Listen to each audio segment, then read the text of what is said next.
This episode is brought to you by Coffee Mate. After watching this season of the HBO's original series, The White Lotus, this is the tropical getaway I needed. One more pina colada, please. Hey, you're not on mute. Oh, I thought I was in paradise. Turns out it was my Coffee Mate. Coffee Mate pina colada and Thai-iced coffee-flavored creamers. Inspired by the newest season of HBO's original series, The White Lotus. For the love of coffee. Try now. News team, assemble!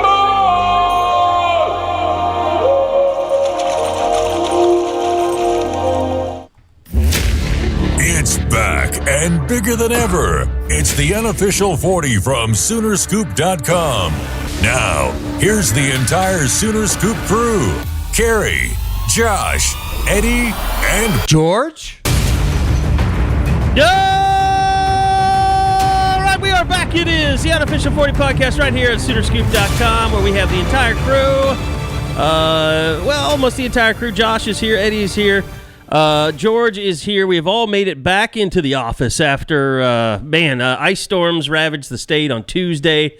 And the roads started getting clear yesterday, and now we're home free home. So we're all back in the studio, ready to pot it up on this Thursday. It seems like the weather has been a big issue the last few weeks. But hopefully that looks to be behind us with a little heat coming in, and baseball will be safe for at least a while longer. We had one baseball series but it was down in Dallas, right? That No. didn't happen? No? It was just a single game on Wednesday. But, yeah, they've had one series that they played here in Norman against Lehigh. So they're back at it But I meant weekend. that it had been canceled. There was only one game so far, right? Yeah, on Wednesday. And then softball, They moved their schedule. they moved their schedule around. 4 games coming up starting on Saturday. Everything got pushed back.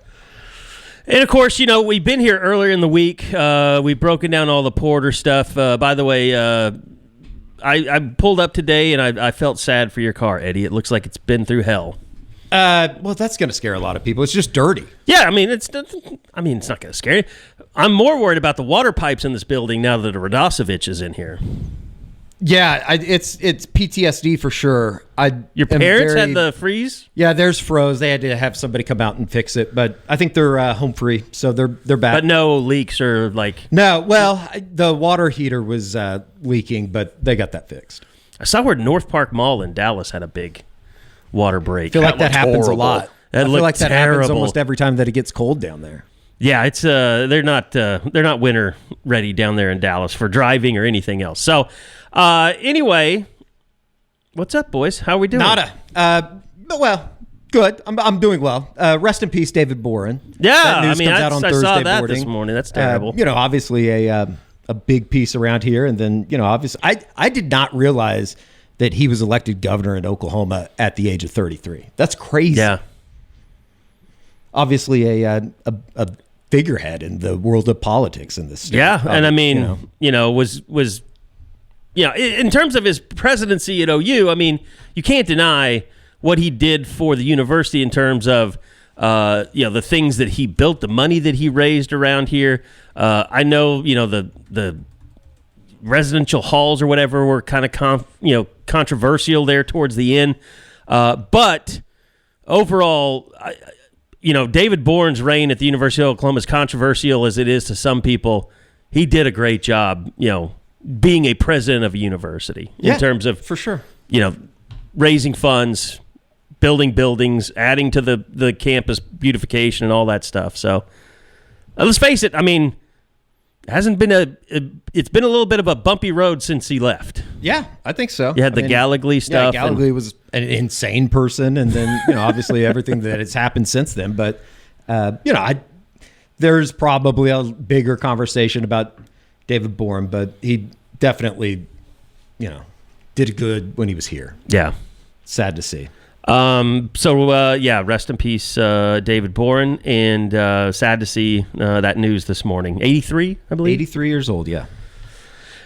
So anyway, and I think the last time that I saw him was Bob Stoops' statue dedication. I was trying to think about that this morning. I think it was when he had the medical episode, and that was, I think, 8 years ago, basically, or 5 years ago, maybe more. It would have been 'Cause during 7. I think it was before the Kyler spring game, if I remember correctly. So that would have been I think that's right, 2018. yeah. So, 7 years ago. That's crazy. All right, so we still have the same situation basically with basketball. Nothing has really changed there, and I don't expect anything to change. There was some rumors floating out there about that something could happen. I don't know how that would happen with I think the university is officially closed today too. They're not gonna. Here's the thing: yes. as much as And that's really not Josie's MO is to fire someone mid-season. there's no. I know a lot of people want to, and it would be a good thing to just give people the satisfaction, I guess. Yeah. Like it would make people happy that they did something, but you're not going to fire a guy when technically, and I know none of us think they're going to do this, but technically, if they win, they rattle off 3 or 4 more wins in the final few games, they could still make the NCAA tournament. Now, none of us believe they're going to do that, but until that's over and there's absolutely no chance, they're not going to make a move. There's like a small percentage of me that now that I've become so vocal and they should make a change, they're going to win a couple games and then win a game in the NCAA like what if they go win? Then it's going to be like, well, shit. Like what if they go win on what if they go win on Saturday and then they win? What else do they have left? We'll cross that bridge if we were to exactly. get But there. you know what I'm saying? Like that's why they're not going to. The thing that's ridiculous is during the Florida game, it was Ravitch and Jimmy Dykes on the call, and Ravitch is like, technically, this is before the game was over. He's like, even if OU loses this game, there's still a bubble team. The bubble's according just to- the bubble's not very good. No, this it's year. terrible. They're still And that's in, what's even as going to of be today. so damning when they don't make it. Sure. Is like this was a year that they absolutely should have made it. Yeah, 100%. Like last year's team would have made it easily. Watching those games last night, though, it's just like those teams are so much different than what OU has. Yeah. Just whether it be, Missouri is kind of one of the great stories in college basketball this year with the turnaround. I think that they are going to probably end up having one of the greatest turnarounds from going winless in conference play last season to this year. And just the way that they've been able to kind of go about that. Dennis Gates, I think if nothing else, maybe it's a little bit of a sign like, yeah, you can turn things around shortly. I need to issue a correction from last week. I kind of was like, oh, do you think Missouri is spending more money in NIL basketball? They are. They're spending quite a bit of money in basketball, apparently.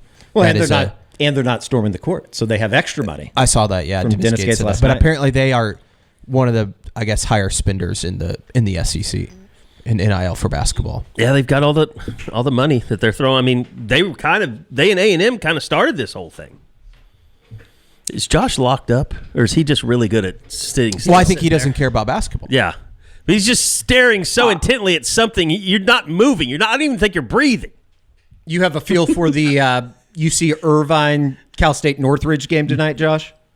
Oh my God, Eddie! Like this CSUN's off to the best start This is just in becoming school your history. degenerate moment. Like that's all the basketball is for you at this point. It's just I your bet these total- last 2 days have been heaven for Eddie. Like no OU stuff really. going on at all. He's just been staring at No, I watched St. Bonaventure, highlights. hadn't really watched a whole lot of basketball the last 2 days, except for last night. I watched a lot, but I watched a couple documentaries during the snow days. So it was. Oh, I bet good. you watched the one about Gabby Petito. Yes, yeah. Yeah, Brian Laundrie. I think we know who killed her. Yeah, I feel pretty. I think that's kind of open and closed, right? That was my thing with that one. Like, what was the intrigue? I guess just to hear from the parents. I don't know. I mean, obviously, some of that stuff was already out there about Brian Laundrie's parents and how weird they are. They definitely helped cover it up. There's nothing to really ruin here as far as like not watching it, but I thought it was good. It wasn't terrible. The last real heavy murder documentary that I watched was the Don't F with Cats. Yeah, that was a weird one. That one's so good. I love that one. I mean, I don't know if you want to phrase it that way. Yeah, love that. Yeah, I love that. That's so awesome, that movie. Or that documentary. Yeah, but it was just like, holy shit, these people and their dedication is impressive. Makes you realize that maybe you should watch what you do on Facebook if you're doing really terrible shit. Like, yelling at Bauer Sharp for no reason. Anyway, no, it's been kind of interesting just to kind of get these last couple of days and just step back, because I think, guys, we take for granted like how with our community and in the Crimson Corner, and we've done we're doing the Around the Corner stuff now, which I think has been pretty good. But just like how far ahead our community and our fans and our subscribers are versus the normal OU fan. And like you see it on Twitter, but it's like when Joe Castiglione came out with that letter the other day, like some people were freaking out about it. And I'm like, dude, we've been talking about this for months and months. Like, you shouldn't be surprised by anything that was in that letter that he sent out. But at the same time, there are some fans that just aren't plugged in that you could use a Sooner Scoop subscription probably. I don't know if it's as not that is a different example, just because I think Joe C could have sent out an email, saying they got donated, somebody donated $1 billion, and people would have found something to be mad about. But I think with that, it was just the timing of it felt bad. And a lot of fans were upset about that. But there's no good timing right now. No, and the reason they sent it out, my understanding is they've been meeting this week. The SEC has been meeting the athletic directors and commissioner and stuff about revenue sharing and basically the plan for the schools. So I think that was part of the reason. I don't think it was because the basketball team's terrible right now, and so they're going to send this letter out. Like, I don't think I wasn't really had saying anything that. I know, but I think a lot of fans thought that. Like, a lot of fans were like, "Oh, you're sending this out because the team sucks. Like, why would we donate?" I also don't think there's any harm in sending out an email to be like, "Hey, here's how you donate money." And the other thing too, Carrie, is a lot of people were like, "Well, no other school's doing this." Alabama did it, yeah. Alabama sent one out in December, I think it was, and Greg Byrne basically was begging for fans to donate money. Chris Del Conte sent one out back in October, basically the exact same email detailing their plan for revenue sharing and asking for money. So I thought it was a big nothing burger, but people are mad, and I get it. Lowe's knows that free is just better. That's why MyLowe's Rewards is free to join. As a member, you earn points towards MyLowe's money on eligible purchases, get exclusive free gifts, and earn free shipping at Silver Key status, all on top of weekly member-only deals. Don't wait. Join MyLowe's Rewards for free today and start saving more. Lowe's, we help, you save. Loyalty program subject to terms and conditions. Details at lowes.com/terms. Subject to change. I understand. I didn't really see people mad. It was just the people I was talking to, like at the radio station, like that had no idea about revenue sharing or where the money was coming from, or I don't they think need more money. I don't think people care. I don't know if it's they don't. They're apathetic about it, right. and they just want to watch sports and they don't care about the money. And they want to win. Yeah, and they don't give a shit what your plan is. They want to win, and I think that's. But valid. At the same time, we're living in the OU community. And these are things that, like, OU fans want to know about. So I think it is good that you send out that letter. You want to have some transparency about what you're doing. And really the only comments that Joe C has made, and I'm not shitting on the station or anything, but he went on KREF and said something which has a very low, signal. Not a lot of people outside of Norman hear that unless they're listening online. So for him to put out an email, and it went to everybody that was on their email list everywhere. So, I heard people that that I think might have just donated 20 years ago or something that got that email. So I think it's good to get that message out there and what you're doing and what the plan is moving forward, because let's face it, a lot of people like Joe doesn't know what he's doing. Joe's behind the times. Joe, this thing is passed him by. He doesn't know what he's, all that. So, no, they know what they're doing. You may not agree with what they're doing. And at the end of the day, what it comes down to, even when they have the new rules in place, it's still going to be the people with the most money are the ones that do the best or get the most players or sign the most, transfers. So it's not going to, in my mind, it's not going to change, even if there's a little bit of infrastructure. I don't really see it changing from the people who are spending the most money or benefiting the most. But I think that's why some fans are upset by it, because they feel as though, why are you, coming up with this grand plan for revenue sharing when nothing's really actually changing? Like, do you actually believe that's going to happen? And I don't know the answer to that, but I think that's what the fans are griping about. It's like, why are they coming up with this plan or putting all their chips in this basket of oh, well, revenue sharing is going to fix all the issues. But being angry because people are trying is just ridiculous. I and I'm not yelling at you. I'm just saying to the people that are out there that are like, why isn't he raising money and screwing, why is he screwing around with all this, revenue sharing? It's because they're trying to put some guardrails on this thing. And right now it's just a free-for-all. In some cases, it's still going to be a free-for-all. Yeah. It just depends on what the courts do. And I do think, though, I think OU needs to do a better job of communicating the plan. Like the email. And that's what he did. To a degree, but I think that he could do more. Like I think he has to come on here every week and explain not what every the latest week, is? but like I think that I just think that there could be better communication. That's all I'm saying. Like just an email isn't but enough. At the same time, if I'm doing this and I'm in charge of putting together the plan for this, I don't want to go out there and say a whole lot because things change every few weeks. Yeah, I get that. And then people are going to say, well, you said you were going to do this. Yeah, we did, but then things changed. So it's like you said, people are going to bitch no matter what. If you're consistently communicating, you can say that. This is what happened. This was our belief. This is why it changed. This is why we had to pivot. But if just saying nothing, you're going to leave people to their own devices. Like they're going to come to their own conclusions. And that's what's happened, especially on the corner. I mean, we have threads almost daily, criticizing Joe Castiglione. And it's because there isn't a lot of communication. And I think every criticism is warranted right now. 100%. With what's going on. It's like and we'll see what happens. And it's kind of like you say winning and losing. It's like this is a win-loss situation almost. If you put it in a win-loss situation, OU has been losing.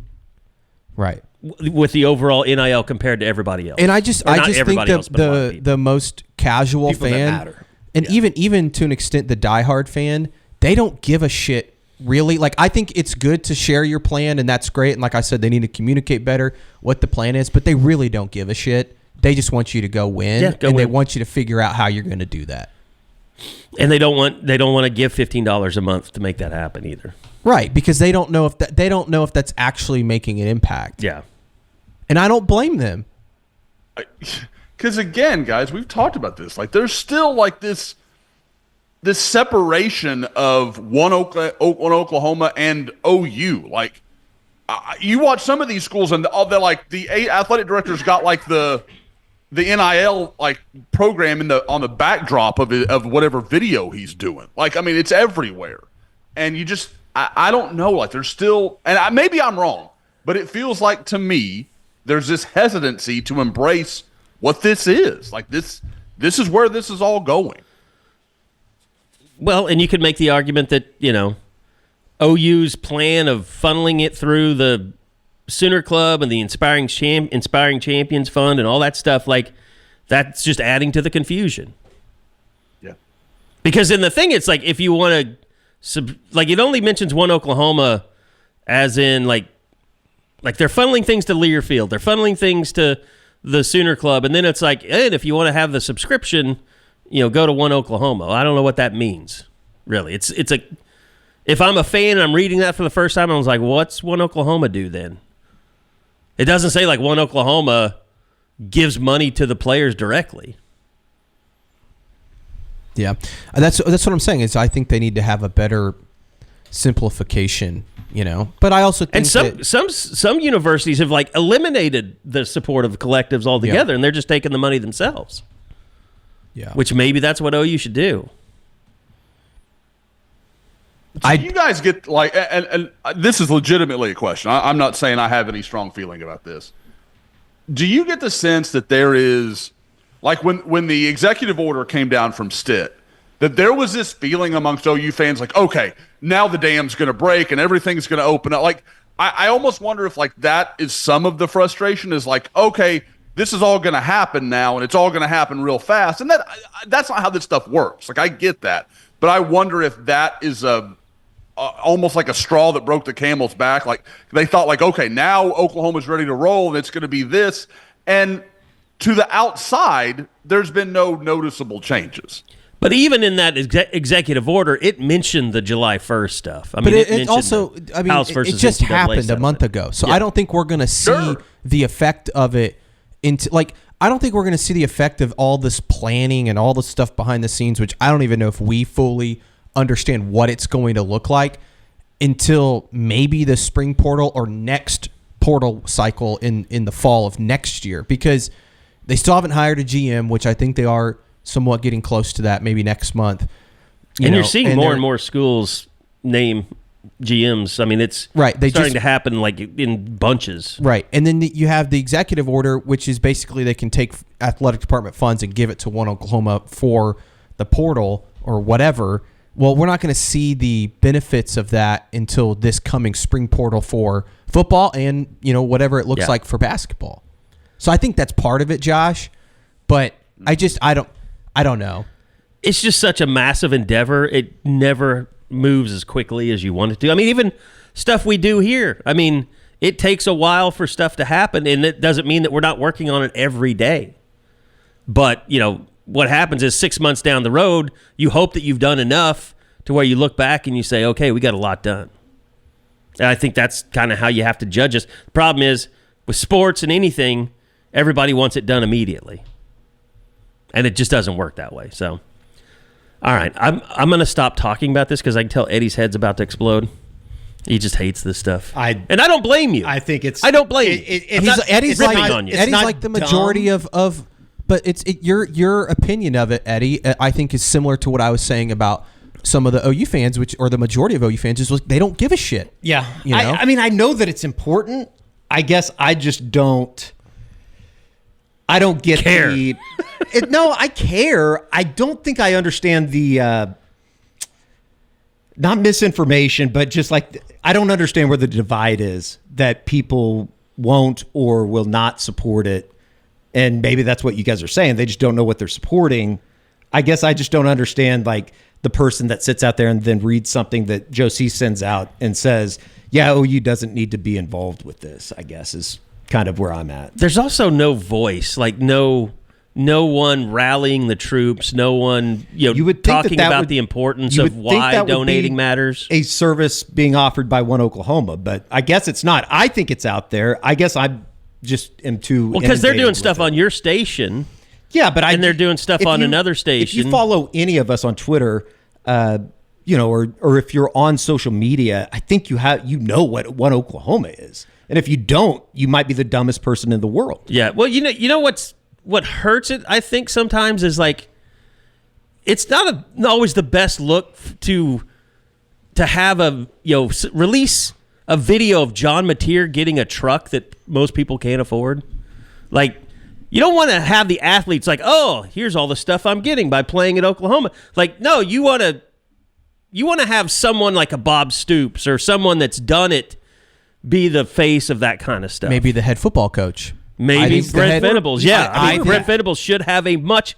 That's been a criticism. I think inside the the athletic department. I think that he needs to be more vocal about the. It needs to be a part of his job. I mean, as much as doing any media appearance or anything like that, Brent Venables should be talking about NIL as much as he talks about anything. He's not talking about anything right now because he hasn't been in front of a camera in a while, but which I think is also a mistake. Yeah. But yeah, I mean, you need someone to bang the drum for NIL, and it's just not happening. And I think you need a face. Let me ask you guys this. If that email that Joe C put out came from Brent Venables instead that said, hey guys, we need your money. Like, we have got to turn this around. We need your money. We're close. Would it have come off? We're excited about our new offensive coordinator. Would it have come any? Would it? Yeah, true, Josh. But would it have come off any better? Do you think? Maybe a little bit.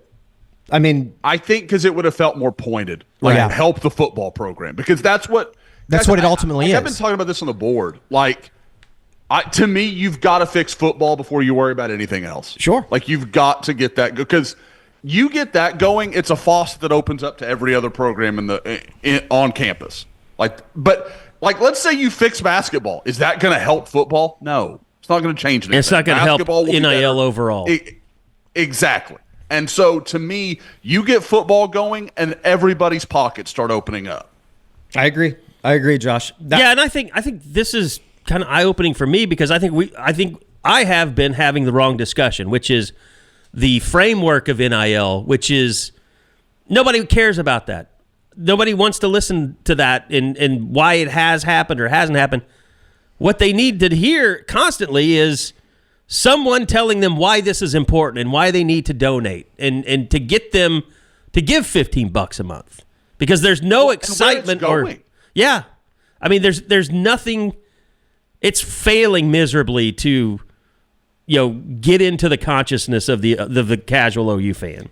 Well, and I think, unfortunately, because of the circumstances that they've kind of put themselves in, I don't know if there's a lot of trust right now with Joe Castiglione as the athletic director. Correct. Just amongst my friends and the circles that I talk to. And because they're not winning. Right. And because they've been embarrassed for the last year in any men's sport that is put out there outside of, obviously, baseball and golf. But the two biggest ones, they've dug themselves a hole, and they're going to have to get out of it. Or, and we've been pretty upfront about this, it's going to cost a lot of people their jobs at the end of this year. Yeah, it's all kind of is what it is. It is all hinging on what happens next season in football. So we'll talk to you guys in October. About NIL, that is. There was some... real quick, Eddie, I appreciate you making it through that segment and handing your vision off to us on your thoughts. Thank you. It's a new year, Sooners fans. That means new opportunities to win championships, get back on track, especially this school. And thanks to Enjoy Vision, we're trying to save you $1,000 on LASIK. All you got to do is go to enjoyvision.com, the letter NJOY, vision.com, and get a free consultation. Get over there.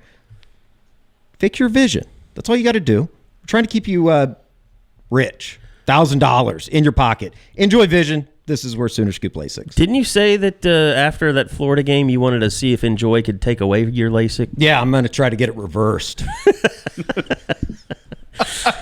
They call it the opposite. This is what you're doing, Keller. Porter. This is what's happening right now. By the way, are you looking to kickstart weight loss after a quick telehealth visit? Cody Drug can compound you a custom GLP-1 weight loss medication in their state-of-the-art sterile lab and then overnight it to your house on ice. Go to CodyDrugRx.com to get started. They specialize in helping you feel better. Also, go to their Instagram page at CodyDrugRx, and you'll see our guy Will Douglas going through all the supplements that they have that can be tailored to your individual needs to help you feel better just day to day. Or, if you are interested in losing weight, go see your physician. Tell them you want to use Cody Drug as your pharmacy, and then give them a call. They're licensed here in Oklahoma and in Texas. So I know that's where most of our pod audiences is. So Will and the guys at Cody Drug, big supporters of Sooners and Sooner Scoop, and even they are Will is definitely in the NIL game. He is supporting One Oklahoma very much so over the last year. So go check him out, CodyDrugRx.com, and help out a fellow Sooner and lose some weight. And there you go. Sorry, George, I interrupted you. No, you're fine. Gotta get the ads in. Gotta pay the bills. Just some college football news this week. I felt like there was some big national news in terms of the SEC and Big Ten meeting. Bullying their way through the rest of football. Yeah, I don't know. I just was interested in y'all's takes on kind of the conclusion of that, which it seems like nothing is finalized yet, but they're flexing some muscle. Yeah, they're. I mean, there's two things: the expansion of the playoff and automatic bids, and then the SEC. I think it looks like they're going to go to a 9-game conference schedule starting in 26. Which is terrifying for OU fans after the last few years. It is, but it also, I think it's a good thing in the long run, especially if they're going to get 4 automatic bids, which I think the automatic bids, in my opinion, is really stupid. I don't think there should be any automatic bids. I think that they should take the top 16 teams or however many teams they want to put in the playoff and just say, all right, we're going to do the BCS rankings or whatever advanced analytics you want to do. No committee, and you take those teams. And and if you win your conference, in all likelihood, you're going to be in. But like this automatic bid shit is stupid to me because there's going to be years that the SEC deserves to have 5 in. There's going to be years that they deserve to have maybe 2 in. I just don't. I think that this automatic bid stuff is really ridiculous. But are the Big 12? I mean, the Big 12 and the ACC might have years where maybe they deserve 3. Yeah, maybe. That's what I'm saying. So, I think it balances out. I mean, having 2 from those conferences, that's I mean, that's pretty good. I mean, the Big 12. I mean, the Big 12 is a lot bigger now.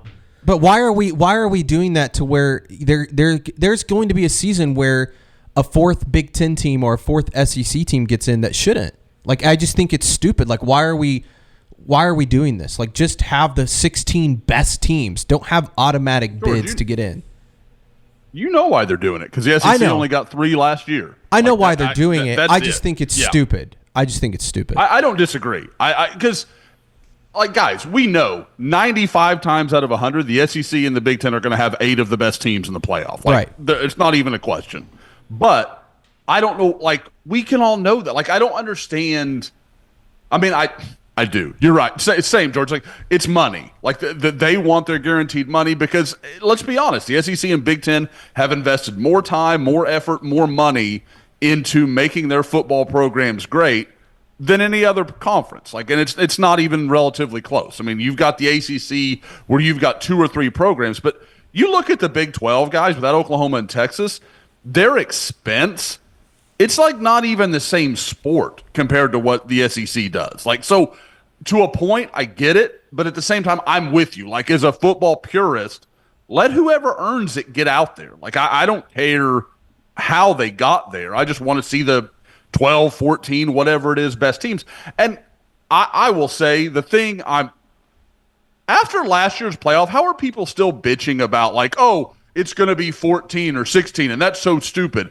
Did anybody watch that Arizona State-Texas game and think, like, boy, I wish this wouldn't have happened? Like, no, knock it off. Like, there's going to be some blowouts. There are every year regardless. Why don't we put all these teams out there and see what happens?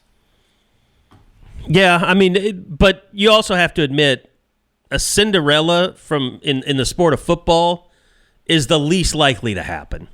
I mean, it's 100%. It's about lines of scrimmage. It's about, overall defense, and only a certain amount, only a few schools are going to have a defense good enough to win a championship. Yeah, but I mean, like, look at Notre Dame last year. I know we don't think of Notre Dame as a Cinderella, but Notre Dame lost to Northern Illinois. Any other year in history, they would have never had a chance to do anything. And they were in that game in the fourth quarter against, an Ohio State team that had just blasted SEC and Big Ten teams. But they're also kind of in that game because of the way they played. We controlled the ball, ran the ball. Look at this again. It's not an apples for apples comparison. But when you're talking about basketball, look at Princeton for all those years. They couldn't actually play with Kansas. They weren't nearly as talented, but because of the way they played and drawing out the game, they could change the math a little bit. Now, again, I agree with you completely, Kerry. There's nobody that's not going to be, one of the blue chip ratio teams that's going to win a national title. I don't believe that for a second. But I do think you can have some fun upsets. I mean, again, Arizona State probably should have beaten Texas. So you have some stuff like that can happen that makes it exciting. Yeah, but you also had a bunch of, just sucky games too. But you had that in the 14 playoff too. You had that in the 14 playoff. You had a bunch of sucky games. But I don't know. I personally think it doesn't need to be any bigger than what it is currently. Like, there's not more than 12 teams that can win a national title. There's really not more than probably 8 teams that can win a national title any given year. But like, I think expanding it's stupid. I think having automatic bids is stupid. I do think that changing the seeding is a good thing that they should do, but they won't, because why would the Big 12 or the ACC give that up when, Arizona State got a bye this last year? Like, I don't think they're going to vote for that. But I don't know. I think it's all stupid, in my opinion. Glad we talked about it then. Well, I just wanted to get that off my chest. That it was that, like, it's just reached a point of ridiculousness. I feel like the SEC and the Big Ten, I'm fine if they have more bids than everybody else. I mean, look, if they're going to do the automatic bid thing, this is probably the way to do it. I agree with that. Like, it's probably the right way. But I just think that there shouldn't be any bids. Nobody should just get a guaranteed spot in because they play in a certain conference. It just feels like, I don't know, like rubbing the Big 12, ACC, everybody else's nose in it. Like, we all know most years the SEC and SEC and Big 10 are going to get their 8, their 9, their 10, whatever it may be. But, like, to guarantee it, you're like, like you don't have to just rub salt in the wound that these these conferences know how far down the totem pole they kind of are. Love, exciting and new. Hello, Hannah Waddingham here. Have you seen the fabulous new Sun Princess? World-class entertainment, exceptional dining, and the greatest pizza ever. It's alive. Don't miss our Come Aboard sale with up to 40% off and free room upgrades. Visit princess.com or call your travel advisor to book. Princess Cruises. Terms and restrictions apply. Offer ends 2/28/25. Ships of Bermudan and British Registry. Yeah, here's the other thing, and we talked about it a little bit going on in college football right now, is I guess Steve Sarkisian was on with Kay Adams, which I enjoy Kay Adams very much. But he announced that they will not have a spring game this year. And he'd kind of hinted at that, already in some interviews, but Nebraska has now canceled theirs. Texas has canceled theirs. Lincoln Riley, I mean, you knew he couldn't wait to cancel a spring game and get those eyeballs off of his offense. He's pissed somebody beat him to it. Probably so, yeah.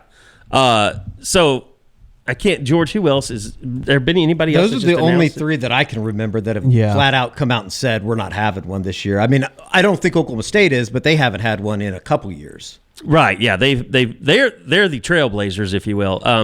Now I know, George, that you've talked to people, and it's a good possibility this is the last time that we see a spring game at Oklahoma this year.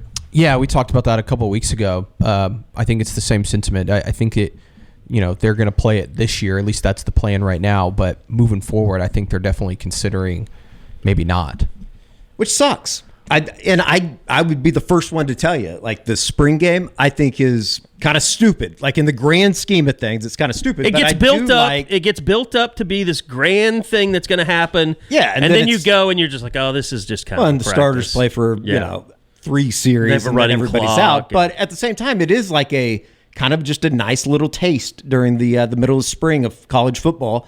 And around here, it's obviously extremely important. It just sucks that this type of stuff is going to be eliminated. But then again, in 5 years, if they don't have one for 5 years, we'll probably go, don't even miss it. There is the olds in me that's like, this is supposed to be for the fans. And like, you're asking fans to pay money now to NIL, and that you're taking away one of the things that they really enjoy having every year.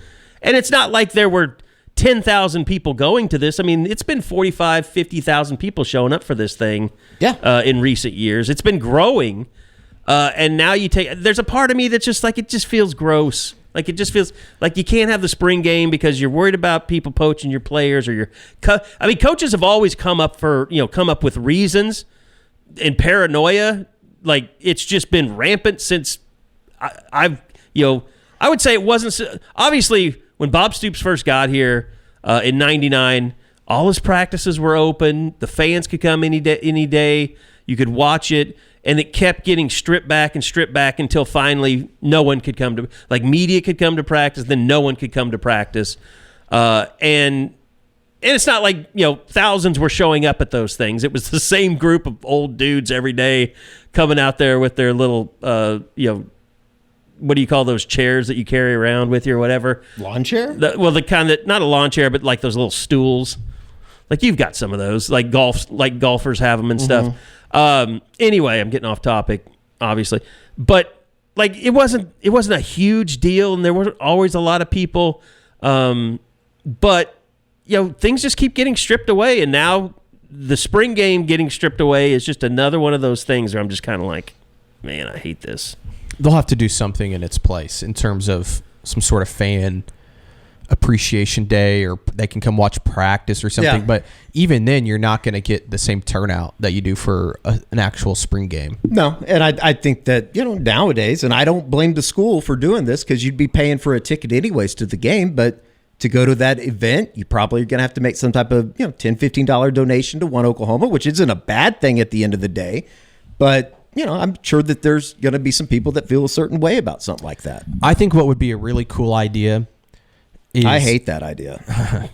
Is if they were, and I don't even think it's possible, but if they could have a day where fans could come out, watch practice, and it be on the rugby fields or somewhere not in the stadium, and then in the stadium later that night, the softball team plays in the football stadium. That'd be sick. Somebody's doing that. Who did I see is doing that? Somebody's playing in a football stadium this year.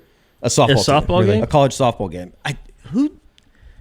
Maybe I got fooled by something. Maybe I mean, that's I think not right. that If you they. guys didn't see it, now Nebraska did the volleyball feel like an thing. I don't idiot. know if they would sell That was it out. awesome. I don't know if they'd sell it out, the whole stadium, but it would be pretty damn full. I just don't know if it's feasible with the dimensions. I think people. You've have had looked at people It would be take- hard for the dimensions in Norman. Yeah, you've other had- places they can. Like if you had, a track around your field like Texas or Kansas is totally revamping their thing, but like they had a lot of sideline.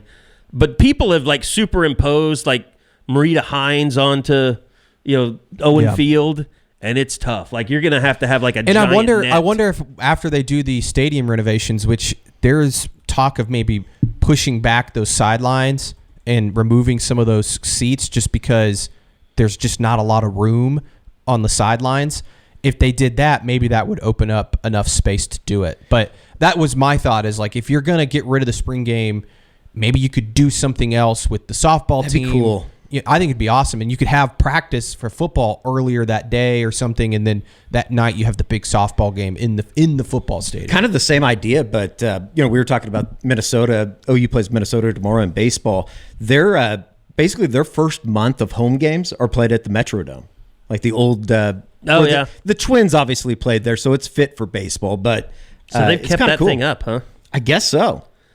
Well, and here's something like you're seeing this in. Or not the Metrodome, U.S. Bank Stadium, where the Vikings play. Okay, the new one. Yeah. Okay. I don't know why I was thinking Metrodome. Or you know what they could do? Here's another idea. I'm just spitballing. They're still building that soccer stadium in OKC, right? Yes. What if OU had a practice down there? It'd be awesome. A spring think that's practice and open it to the public. I wanna say that's a they couple years had- down the road, but yeah, that'd be I awesome. want to say they did a scrimmage in Tulsa after the '99 tornadoes and more as a fundraiser. They had to get I like don't special remember. NCAA permission. Like the football team did? Yeah, they went to Tulsa, and they held a scrimmage there, and they used the money for the tornado victims. I don't remember that, but that'd be cool. You can look it up. You can Google it up. Here's the other thing. I think athletic departments are going to get creative, and some have already done this. But I think you're going to start seeing really big in-stadium concerts in the spring. Well, yeah, OSU's doing that. Yeah, OSU's doing that. A&M did that with George Strait. Was it George? Yeah. George Strait, which is cool. I think the first one might be Kings of Leon. I mean, It'd be awesome. So I know there's been some talks behind the scenes about that stuff. So, they're going to have to find some way to replace this revenue that they're losing from losing spring games. How much is that, you think? Just in a ballpark for like a spring game. Well, if they had 50,000 people show up, tickets are how much are $5 they? to $10. I think they were all $10. $10, $15, no more than 20. So that's how much money right there. 10 times 50,000 is what, 500 grand? I think it's $5 million. 5 million. Sorry, bad math. And then Now it makes me wonder about this Moser contract that you dug through. Are we sure that it was $8.6 million? Well, no, you got or whatever the hell. 765. Yep. I double checked his math on that. But I don't know if that might be the two blind leading the blind there. But I think the other thing that makes a lot of money is the concessions, and they usually do the big equipment sale on the spring game. It is only $500,000. That's where I got my. What is it really? Yeah. There you go. See, got it right. $500,000. You guys made me feel stupid. I was like, that's where I got the OU baseball uniform way back in the day. The equipment still. But I bet they Oh my make. God, that came from the equipment sale? That's awesome. Yeah, like 1994 or 95, probably something like that. I can't imagine the team actually wearing those uniforms. I don't know if anybody ever did. I Might have don't been remember. like a mock-up or something that they had. Yeah, I really don't remember where that came from, or if it was actually a game-worn uniform. I bet they make a few mil from the spring game. Probably. They need to do something, though. I think the elimination, as a general fan would look at it, if you're eliminating the spring game, it's just a continued middle finger to the fan that they keep asking for. Hey, we need money to do this, but you're not really getting anything in return in a way. Josh? Well, and guys, I would also say from a football perspective, like that's a huge recruiting weekend. Sure. Like that's all the fans and the big environment and all that sort of stuff. So like, I don't think it's, like the football that, I wonder if they do something like we've seen Ole Miss do, where it's kind of like a party and kind of fun, almost like the Champ U barbecue, but everybody can watch it kind of thing. Like, I think Ole Miss had like water balloon fights and some scrimmagey, like some like 7-on-7 type stuff, or so. Like it was like, okay, you got a little taste of it, but it's more about like getting to know the players and them doing some fun stuff on the field that the fans can kind of partake in or whatever. Like, and I'm not saying that's going to replace it. That's not like the diehard football fans can be like, this is bullshit. Yeah, I get it, but you could still have enough people that would be interested to get to know the starting quarterback or the star running back or whatever it may be. And then you can still have, okay, we've got 40 visitors here that we're trying to sell on, this is a fun place to be and this is a great environment. Look at all our fans and how much they care. Like you could still have something. I would be surprised if there was just nothing. I mean, they could do something where they have an open practice early in the day and then later that night, Kings of Leon and whoever is performing in the stadium. Sure. And you could sell the shit out of that. Yeah, and I better think, get some serious passes if that goes down. Don't worry, we'll figure it out. I want to be on stage. I want to be in the band. I'll learn how to play an instrument. And I'm telling you, I think like musicians, like the bigger musicians, are going to start taking advantage. I think there's going to be like a whole like spring tour. I think because I've heard that Zach Bryan's kind of he's kind of loading up on this stuff or planning on, because he's doing some stuff at the Meadowlands with Kings of Leon this year. Is it the Meadowlands still? What is it now? It's in the Meadowlands. Yeah. And then they're doing one in San Francisco, but MetLife is the name of the MetLife, yeah, that's right. But I think he's going to start, because I know he's been talking to Ole Miss about doing one with them. So I might be giving out privileged information here, but and Zach Bryan's a big OSU guy. Yeah. So they don't need Zach Bryan though. That good. I don't want that scumbag in Norman. Team Bree. I mean, like the cross Canadian ragweed. I mean, OSU's going to make so much money on that. And I think the thing is, I want to go to that. I think. You're going to have fun. 4 chances. Yeah, tickets are they're all sold out. Ridiculous. Yeah, they're sold out, but we could probably find a way. All right.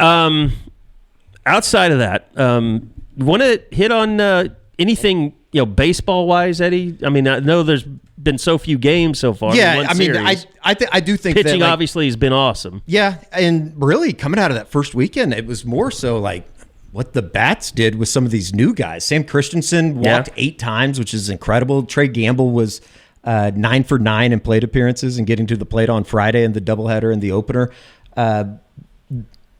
Long way to go, obviously. Beginning of a season, and you're skeptical of the competition they played. Oh yeah, Lehigh's not any good, but like me and George were talking about the other day, they kind of beat their ass over the weekend. Like there was no tight, beating around the bush. Yeah, there was no tight games. They did exactly what you want. This weekend's a little bit more. It's a barometer. We had Skip on this morning on the radio, and he flat out said it. We'll see how good this thing is. Virginia's number 2 in the country. They play them on Saturday at 4:00, and then they play Oregon State on Sunday. Those might be reversed, but 4:00 Saturday, 4:00 Sunday down in Round Rock. All that will be on D1 baseball. Oregon State's in the top 10 as well. And then Minnesota on Friday. That game got moved up to noon. So we'll see. I mean, D1 baseball does a pretty good job with the broadcast and all that kind of stuff. So kind of excited to see them match up against, and Minnesota's not terrible. So all 3 of those games, kind of excited to see how they match up. At LinkedIn, we know hiring is a big deal for your small business. Sometimes it can feel a little overwhelming. LinkedIn uses data that you can't find anywhere else to give you the best candidates, all so you can feel confident you're hiring the best person for the job. And even a little hiring bliss. See why 86% of small businesses who post a job on LinkedIn get a qualified candidate within a day. Post a job for free at linkedin.com/achieve. LinkedIn, your next great hire is here. I know Bob's not here, but obviously the Barker and Parker show in softball was impressive last weekend. Yeah, the demise of the OU softball program has been greatly exaggerated. Not to say anybody was, but the weekend that Sydney Barker had combined with what Ella Parker did, SEC co-player of the week, she's hitting like 700 or something. It's crazy, yeah. I mean, we had JT Gasso on, and the way he talks about her and knowing some of the women that have come through the program and how good they were, like all-time hitters. Yeah. Unbelievable. Like I think she could end up being one of the better ones to come through Oklahoma when it's all said and done. She was kind of getting the Jocelyn Alo treatment at the plate. Getting walked and stuff. Yeah. She's really, really good. There's no doubt. But like Sydney Barker, for me, somebody that, obviously watches but doesn't follow it necessarily as closely as baseball, that kind of came out of nowhere. She's had a hell of a weekend. Yeah, I mean, obviously you worried most about replacing the offense, and it looks pretty good. And there's run rule in everybody. And of course, a lot to go. Pitching was really good too this Pitching weekend. was good. Had a no-hitter in there. Yeah, Sam Landry threw a perfect game. She was the SEC Player of the Week. Pitcher of the Week. So, yeah, I mean, lots to come, but obviously going to be a lot of excitement for people to get out to Love's Field and check in on the team with a lot of new faces. This weekend might not be the one to do it, although I think it is going to get a little bit better weather-wise. But, yeah, it's going to be like 70 next week. Like next week. Next Monday is supposed to be 70. The whole next week we're going to be awesome weather. And baseball's back in town next week, Tuesday, Wednesday, and then the weekend. So it should be good weather if you want to get down, see the Diamond Sports. And George, one thing that is a positive right now is there is one sport that is 2 games over 500 in the SEC, and that's women's basketball. Yeah, they're playing good. I think they're about where we thought they would be. They have a big one tonight. Vanderbilt's a good team, probably the best freshman in the country on Vanderbilt. Michaela Blake, she's unbelievable. Had 2 50-point games. Yeah, and we reiterate the roads are fine. Yeah, and it's free free admission tonight. And I was going to say, like, if you're coming down, if you're listening to this before, it's free tonight. So and it's a fun atmosphere. Like it's like I've been to several games this year, and they've had some good crowds this year. And Jenny's done a great job of really putting a product on the floor that wins. And it's just kind of fun to watch. Like, they shoot a lot of threes. Now, they'll miss a lot sometimes, and they'll turn the ball over quite a bit. But it is fun to watch them play at the pace they do. And the SEC obviously has a lot of really good teams. So, fun game tonight. I expect a pretty good crowd, since it is going to be free admission. This is kind of crazy to look at, but they're on the home stretch. They got 4 regular season games. If they win tonight, I feel pretty confident in saying they're going to get one of those top 16 seeds and host. I think you could say for sure if they win the next 3. Yeah. And then obviously Alabama to close the season. But Vanderbilt at Arkansas, at Florida, both those teams, I take it, aren't very good. They are not. Yeah, so no, they should win those. It's a big game tonight, though. Vanderbilt's kind of they're a game behind OU in the standings. It's a big game. Like it'd be a big swing if they were to lose. Well, and like Vanderbilt's been ranked this year. I don't know if they're ranked right now. They are not right now. But I think they're 23rd in net. Like they're a good team. Yeah. So this will be. I think it's going to be a good game tonight. It's just nice to know that there's one team having success, in the SEC. And I think softball and baseball will also have success in the SEC. We could do around the corner this week just based on responses to every time OU tweets out something about men's basketball. It's starting to become kind of entertaining. It's funny. If you're sick, if you're a real sick individual, you can kind of find a way to laugh about it. Like OU, okay, so they post this, they tweet out or X out, whatever you want to call it.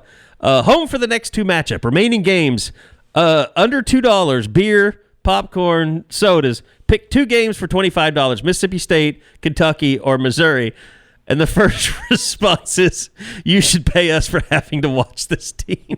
I mean, fact check true. Fact check true. $25 to be embarrassed for 2 separate times. Oh, boy. If OU really wants to put out the content, they need to have a video of the social person hitting send and then looking at all of the comments. How about I just donate $25 to Moser's buyout instead? Deal. Let's do it. Start a GoFundMe. If we want to get into men's hoops, I just want to get a feel for the room. I think I know the answer to this. Do we all believe that Porter should be fired? Yes. Yeah. It's time. It's like Josh. I said. I want to hear Josh's opinion. My highly educated opinion. Yeah. I don't know how you justify it. I mean, 4 years at Oklahoma, guys. I was looking at it the other day, and again, this is the extent of my basketball research, but going back 50 years, OU's never had a coach on campus for this long that hasn't made a tournament. Yeah. Like, that's insane. In an that they're expanded in this place. field, too.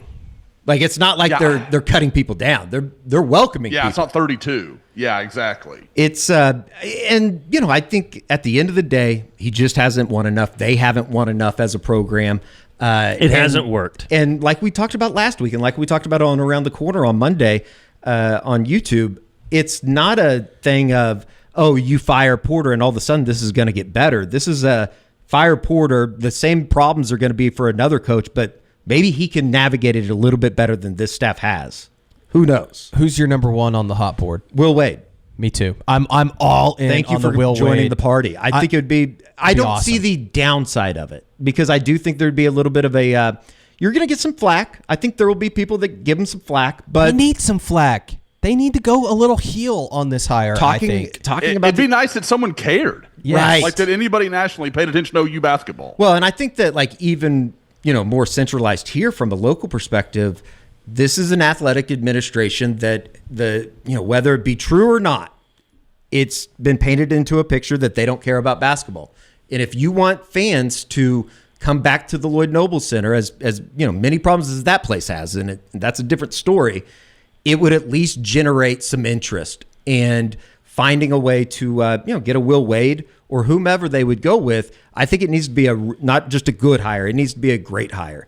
And I say that in the irony of when they hired Porter, I think a lot of people, my hand up included, thought it was a great hire. I didn't think that they'd be able to do that, and it just hasn't worked out. And sometimes you hire people and it doesn't work out, and as painful as it is to say, because I do like Porter. I think he's a good guy. I think he's a good basketball coach. It's not working here. I think I've thought about this a lot. I think Porter, like you said, it was a good hire. If you did it again, I'd still say, yeah, that's a good hire coming off of what he had done, in the run that they had in the NCAA tournament. But the thing that derailed everything for Porter was NIL. NIL was like his kryptonite. And when he came in, he was like scared about it. He was concerned. He talked about it a lot. I don't know if he was scared as much as he was just like, well, shit, what am I supposed to do? I don't have any money to go get these guys.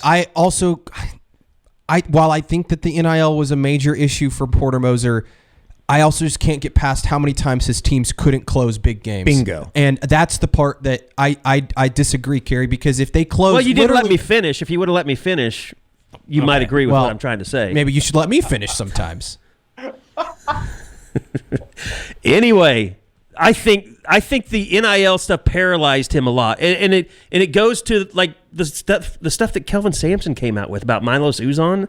Like, he was taking a shot at Porter. I don't think so. I don't know how you could read that any other way. I mean, he said he's never had any confidence. Like, he came to him without any confidence. Like, who's responsible for that? There's only one person.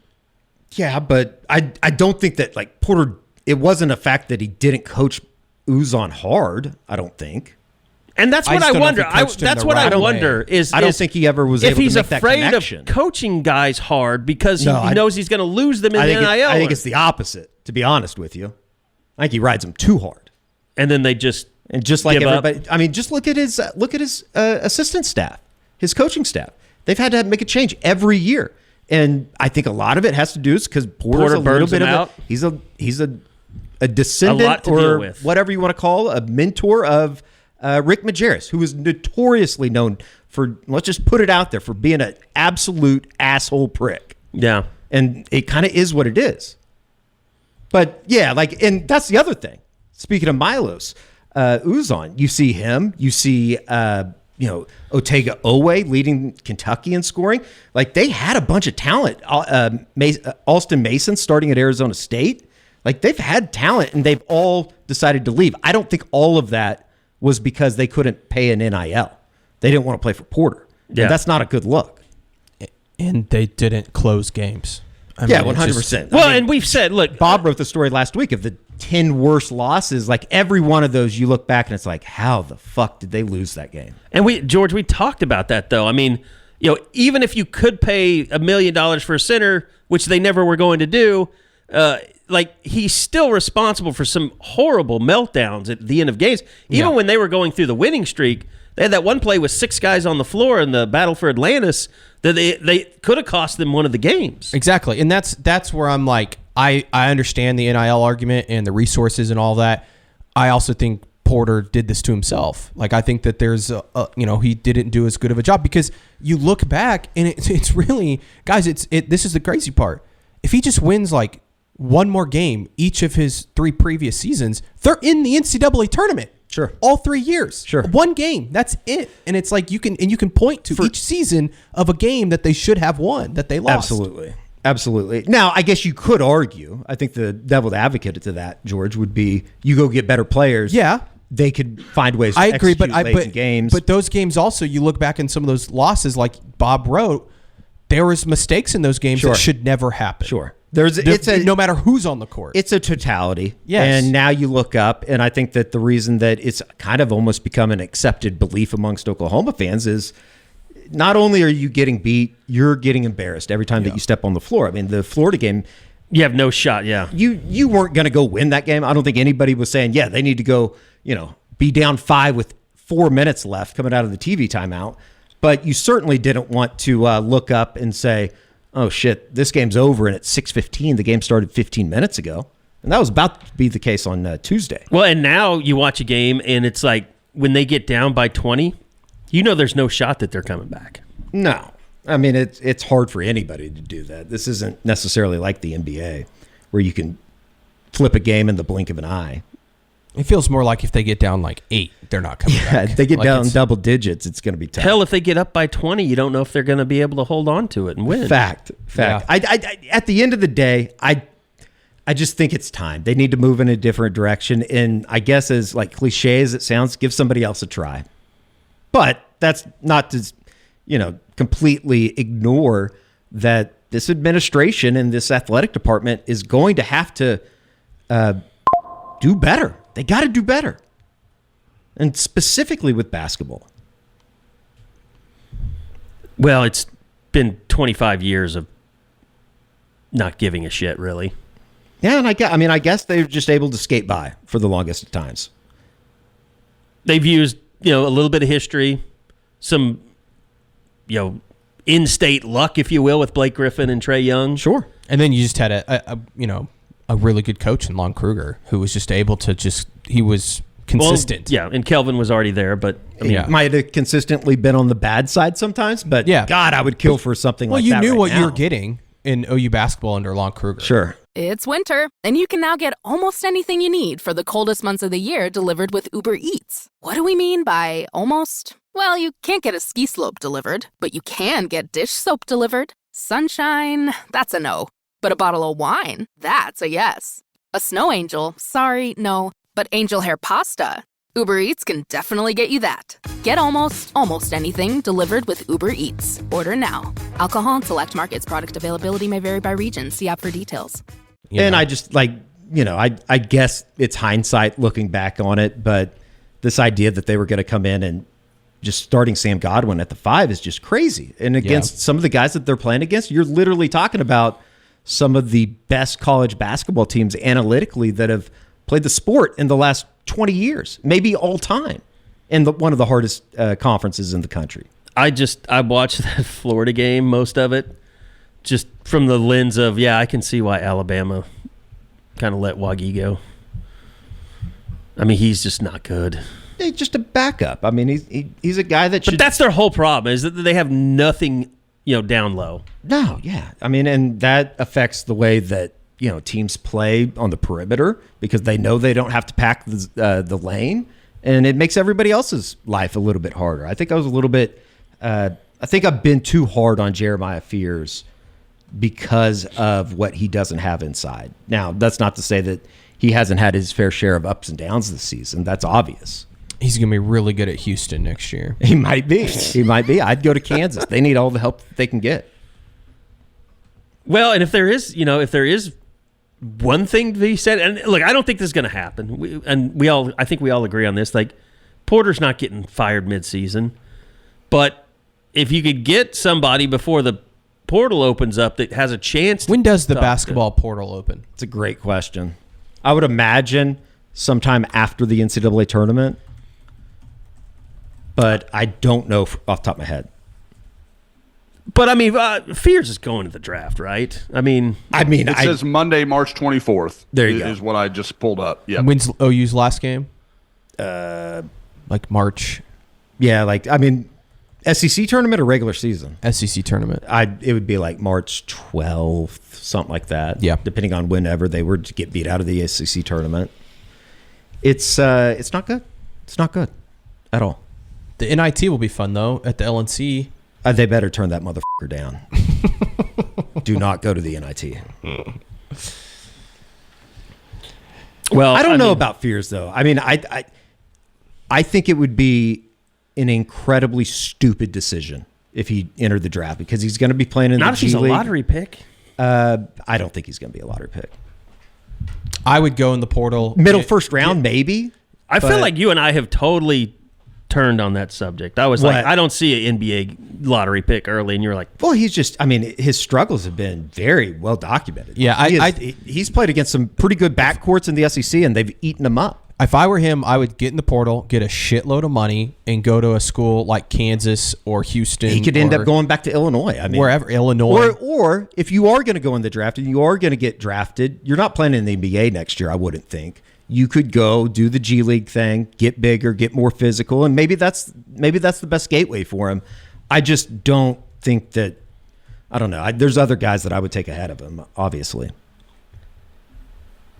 So if you are the first pick in the draft, you're making $10.4 million a year. That's who the Thunder are going to take when they trade. What if you get drafted? I think Fears would be somewhere like around 16. He'd be slotted for 3.35. Well, then maybe he should go. Yeah, I mean, if you go, what about the last person in the first round is over $2 million.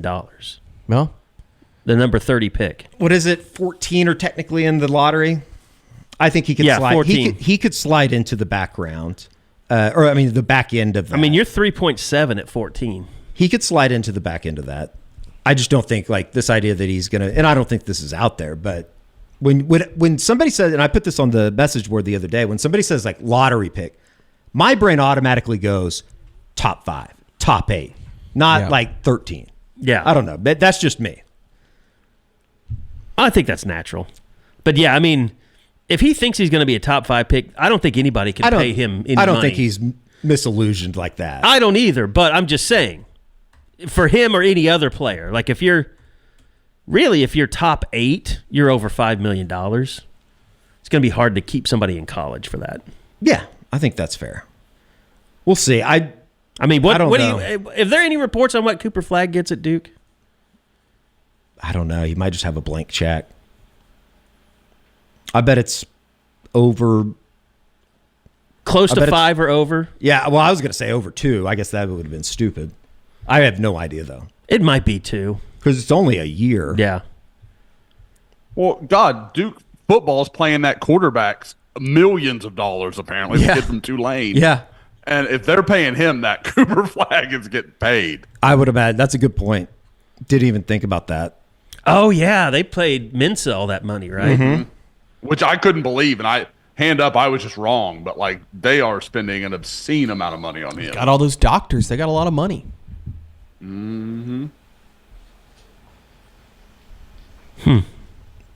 Yeah, I'm sorry. I'm trying to. I think they're getting their money back on Cooper Flagg. I just looked up how much is Cooper Flagg making this year. Is on 3 evaluation is $4.8 million. Jesus. It'll be awesome seeing him play in Oklahoma City next year. I'm going to be such a Flagg. The OKC Thunder flags will be more popular than ever on cars, for sure. That'd be sick. I don't think that's going to happen, but we can dream. All right. Maybe we'll get a courtside seat then. I don't know if there will be any courtside seats left if they win the world championship and then get Cooper Flagg this year. Yeah, no kidding. Prices are going to go up for sure.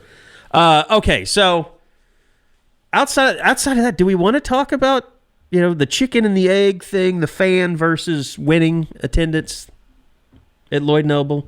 With like Dari's comments? Yeah. I mean, I think both are true. Both are true.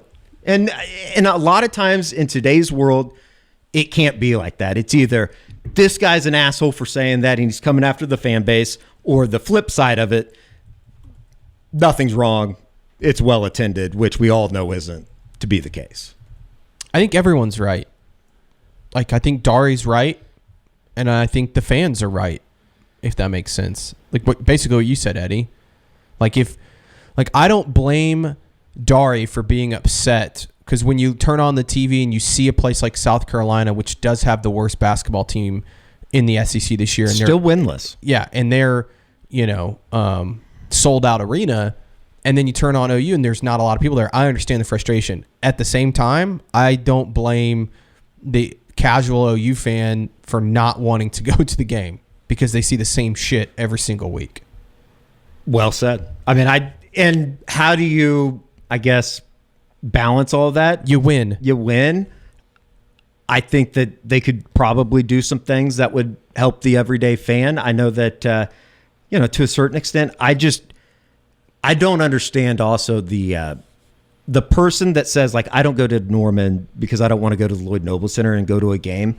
I just feel like that's such a fucking cop-out. Like, just say that you don't want to go to the games or you don't want to support the program. It is what it is. And the fan support has been... If they were the number 3 team in the country, we wouldn't be having this conversation. Fan support has been lackluster throughout the history of OU basketball since I've been alive. I mean, people act like, oh, it's gone down, or it's like, Dari knows this. Like, he knows that basketball attendance has sucked when he was in school. I mean, there are times when Kelvin played, they had to play Texas, or they had to play a really good team in order for it to just be packed. And part of the problem was people would just get season tickets in football or in basketball so they could get more tickets to the OU Texas game. So you'd have a bunch of people that were just buying up season tickets, and OU was more than happy to just take their money knowing that they were never going to go to basketball games. Yeah. And it's like, our guy Brian, like, that has those season tickets for the Thunder games, and I've talked, you guys know lots of people that have Thunder season tickets. Like, it's a chore to go to that many home games. It's great to have those, but like, there's some nights where you're just like, man, I really don't want to go. There's nothing I love more than a Sunday night 6:00 start in downtown Oklahoma City that I live, half a mile from. Never once do I ever think I should go to that. I could. Yeah. I just don't. Yeah. I love watching it at home. But I mean, and college is not the same level, but if you have season tickets and you live in Edmond, and there's a Wednesday night game. Yeah, 8:00 game on a Wednesday night. You're not coming. You're not bringing your third grader. It's probably not going to happen. Now, that's where I think they could do a little bit better from an engagement standpoint, because I do think that you see last night and the line that was wrapped around the arena down at Auburn.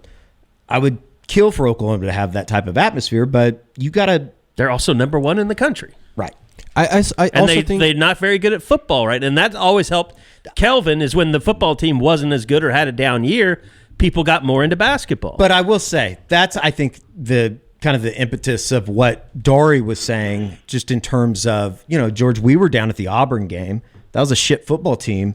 That was maybe the best atmosphere that we were at this year. There is a pull or a draw to some of these teams in the Southeastern Conference that their fan bases support anything. And that's whether it be women's basketball, women's basketball might be a bad example. But look at some of the stadiums for women's basketball in the SEC. South Carolina is a little bit different than, but even Vanderbilt, Alabama or something. Vanderbilt's getting tons of people to go to their women's basketball games. And that was going to be my greater point, is that I think what we've learned over the last year now that we've experienced the SEC is that we always would joke about, oh, it just means more, whatever. It really does. Yeah. I mean, it means more to these people, and I think that now sometimes that is overblown, because I think that you look at the baseball attendance, and for an example, Ole Miss had their home opener yesterday or the day before, and they had to move it up because of weather. It wasn't what they reported. Like you could see pictures of it. I'm sure that you guys did. But at the same time, turn the TV back on this weekend if they're playing in Oxford. Right. And that's my point. And I think this goes for both the fan base and the athletic department and the administration at OU. I think everybody got a little too comfortable the last decade. And everybody was a little bit too comfortable with, okay, they expected to win in a lot of different sports and especially football. And it's led to them, maybe falling behind as an athletic department. And I think it's also led to the fans having these, I don't know if it's these, I think a lot of people thought, they just assumed that they were going to step into the SEC and maybe not have the same success, but more success. And I think that's a fair expectation, but I also don't think they realized the true passion and support that all of these programs, all of them, not just a few of them, all of them have. Even the South Carolinas and the Mississippi States and Vanderbilts of the conference. Like, I think everybody maybe underestimated that. Yeah, it's not even really hindsight. It's just always what it is. I mean, basketball has never gotten the treatment from the administration to the fans to everybody. Like you said, it's they've won just enough to keep everybody happy. Yeah, but not enough to get people more excited about the program overall. Yeah, and I think also OU doesn't get some of the stuff. OU doesn't get enough credit for the atmospheres they have had this last year, or the people that show up are great.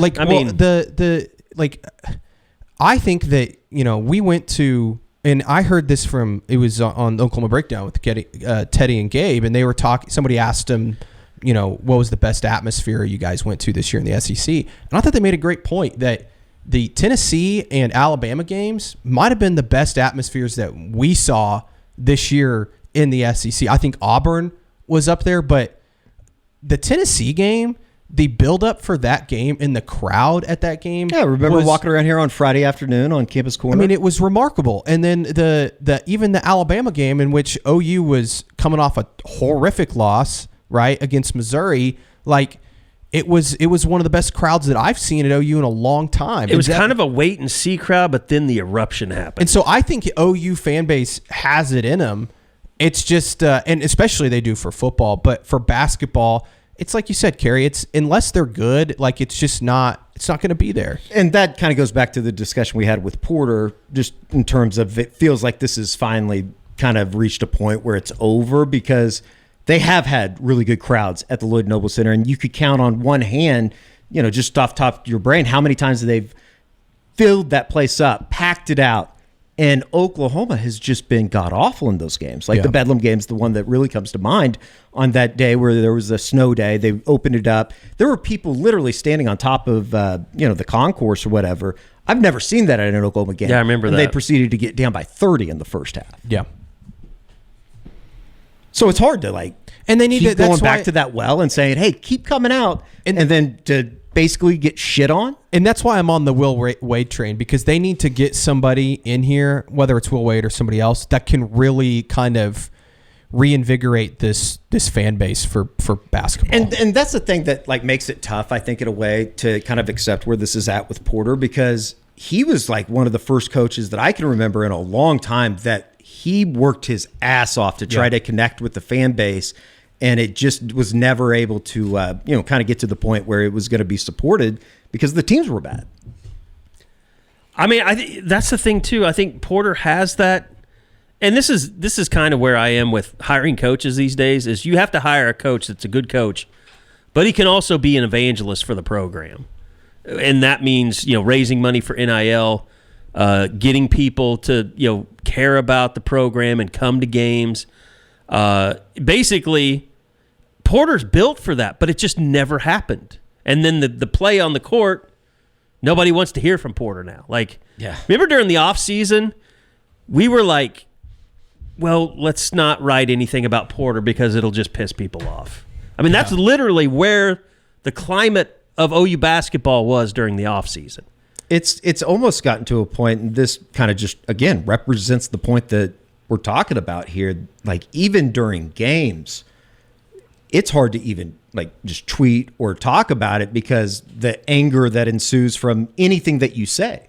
Like, I think everybody just wants like a blanket from the moment the tip's off, like, F this guy, everything. And also, I just just want to say that like those people that do that and are just like constantly bitching, that doesn't help either. Like, I know it makes you feel maybe a little bit better to fire off some of those tweets, but I get it though. I get it too. But I'm just like, I did the same with the Cubs. But it's just like part of fanship, and I do it with the Thunder. But I've tried to dial back. Yeah, you want to redirect your anger from, well, it feels like there's nothing to do, right? To being able to say like, Tom Ricketts is a domestic terrorist. Yeah, which I do think has some credence to it. But I get that, but it's also like, man, like, and I've tried to stop doing that, have emotional tweets during games and stuff, and it's tough, but it's just one of those things where it's like, it's not really helping. It just makes you feel a little bit better inside. Maybe just text your buddy that, Yeah, don't do it. Don't do it in public. And please just in my replies, man. Some of the stuff in my replies doesn't even have to do with anything, and I'm just like, what? Damn it! Oh, just I don't even want it. There's a lot of inappropriate behavior in my replies, which is probably going to bring on even more stuff. Yeah, you're just asking for no, it. No, come to my replies and do that. I'm all for it. I embrace. Yeah, there was something on George that I think he was like. He basically threw his hands up. He's like, I'm done with Twitter for a few days. Yeah. But there was some reply to something you posted that had nothing to do with what you posted, but it was just some guy that wanted to say something awful to you. Yes. I get a lot of that. It's just fun. And I've started unblocking everybody. I'm just going to let people just like, they want to get it out. It's whatever. It is what it is. I'm not unblocking people. When I block people, it's for a good reason. And I just don't need that. I don't block anybody. Yeah, I'm not going to anymore. Josh, you're just like, you're so frustrating. You're just like the superhuman of I don't give a shit when it comes to that. Yeah. No one can get to you. I just don't care. I'm not going to let you bother me. It's insane the way your mind works. I've become more numb to it now, where it doesn't bother me as much as it probably did even a few months ago.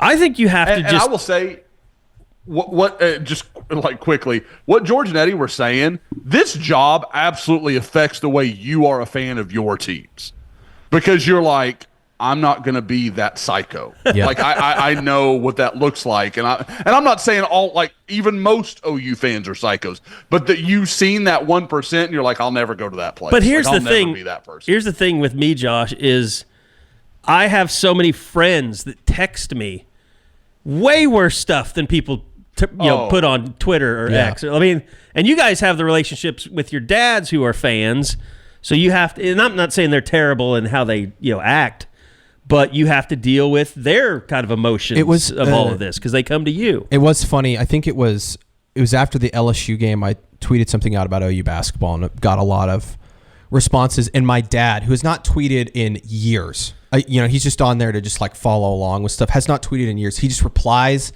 to my post and says, who cares? The OU basketball program has been average forever or something like that.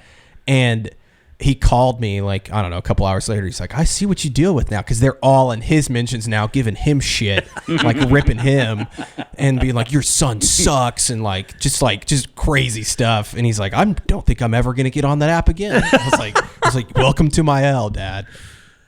Oh, it is one of the really fascinating things about what it's like being plugged in to a fan base 24/7, and you do have to step away sometimes. And granted, I sometimes I bring it on myself. I mean, like I did with the Bauer Sharp opinion that I put out there the other day. Yeah, that was. I love you for being bold for it. And the thing is, I agree. Yeah, I did too. That made him a boogeyman that's not realistic. Like, he's a better player. Is Bauer Sharp a great football player? No, but he is not the devil that people have made him out to be. No, he can't block. I mean, I'm not. What OU has. He can't block. Yeah, I mean, we don't know if the Pittsburgh State or the Kennesaw State guy is going to be any good, but they can't be. I mean, they'll probably be Bauer Sharp like if they're lucky.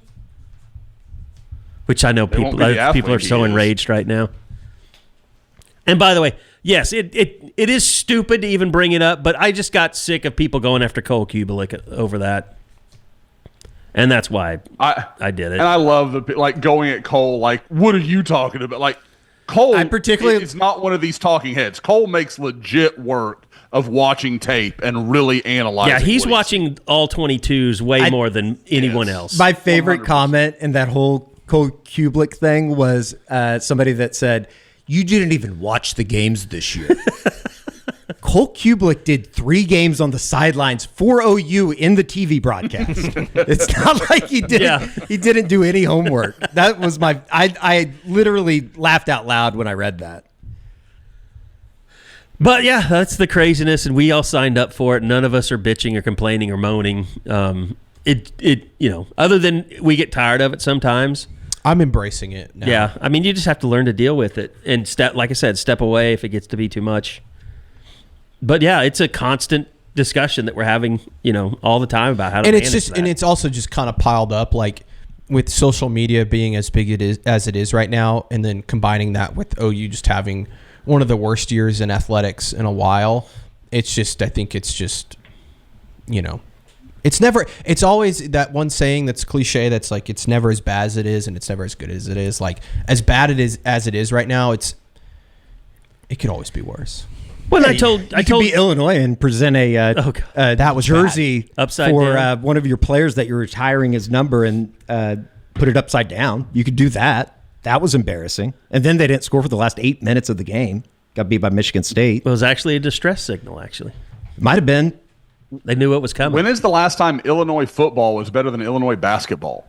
That's a good question. Also, Illinois, why are they might be able to figure it out. Am I the only one that found it strange that they were retiring a guy's number 1 year after, like, just less than a year after he played there? Like, I feel like it's a little strange, but he leads Illinois basketball in a lot of different categories, like career categories. Yeah, I just, it was kind of weird though. I mean, like, OU hasn't retired Buddy's number, which I would assume they're going to. Yeah, I have no idea.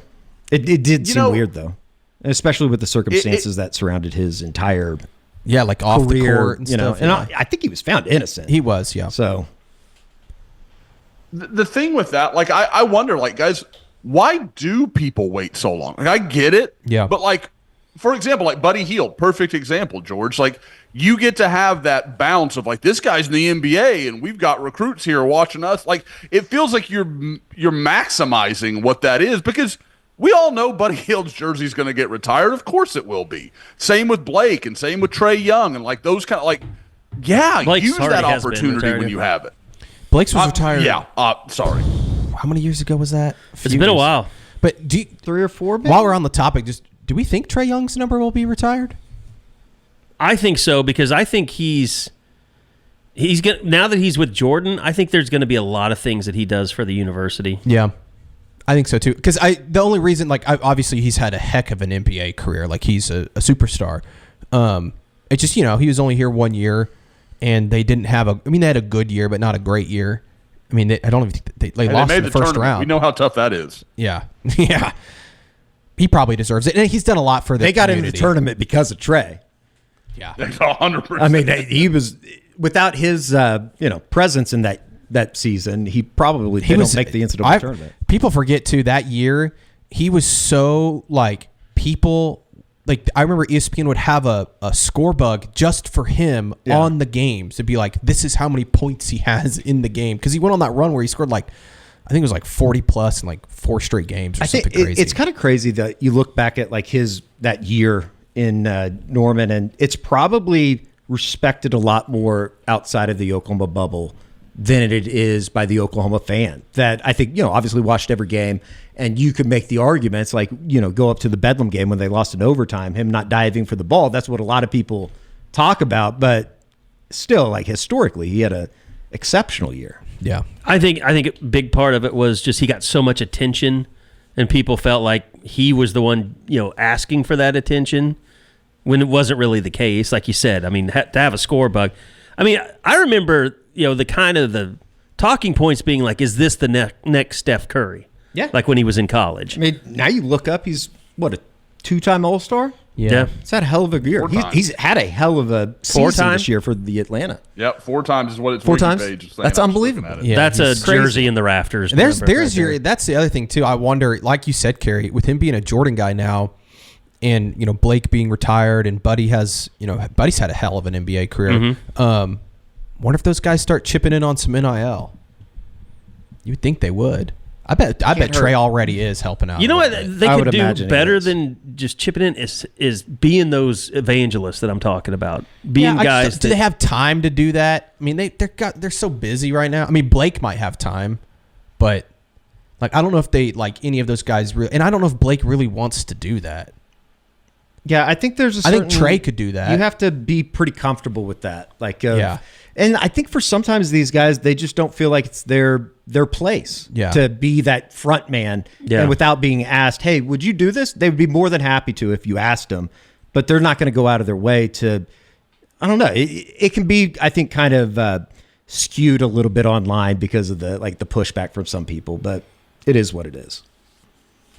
And by the way, I think the other thing about Trey was, Blake took them really deep into the NCAA tournament. Yeah.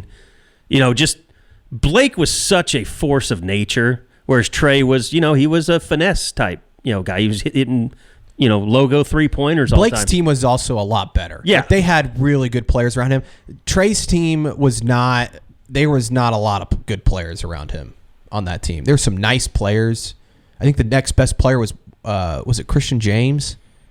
You know what? Odom. I saw a highlight of Buddy, in the Final Four, or not? Yeah, in the Final Four, and missing a bunch of shots. But watching Kadeem Latin crash into the stanchion, I was just like, my God, what I wouldn't give to have a Kadeem Latin back on this team. How about Jamuni McNeese? Some fun teams.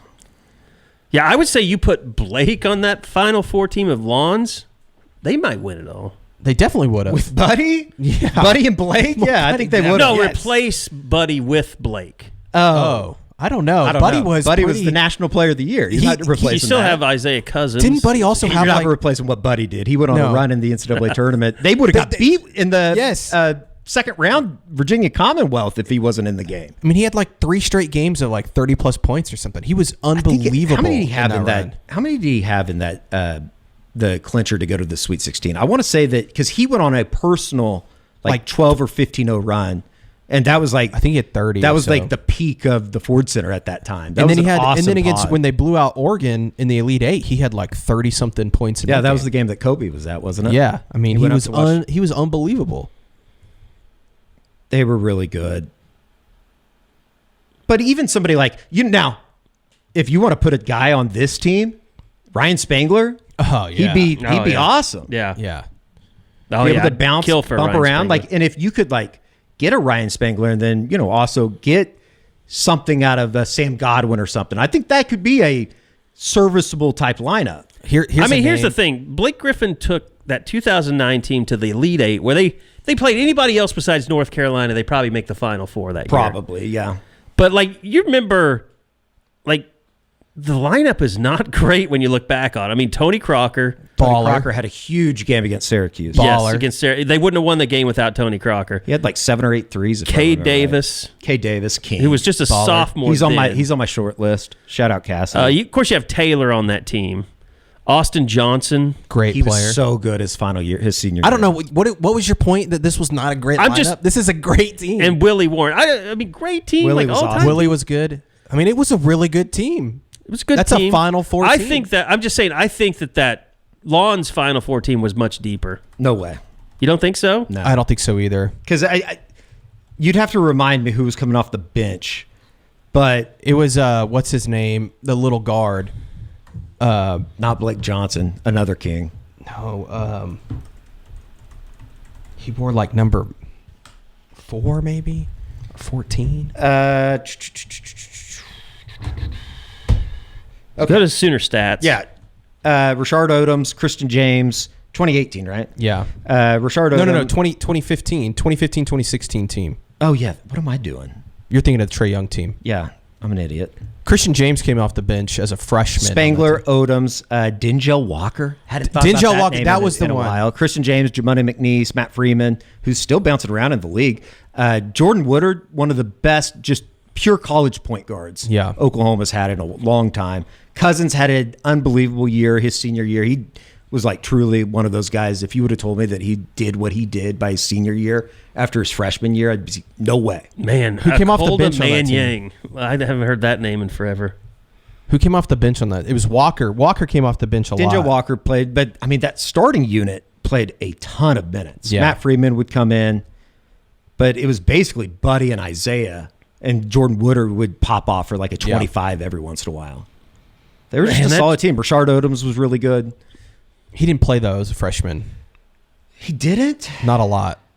Christian James played more. Christian James was the guy that like he kind of came out of nowhere as a freshman that year. It was really like that boost off the bench that they had been looking for. Didn't he have a really big game against Oregon? Yeah, and people thought he was gonna be like the next Buddy Hield. Yeah.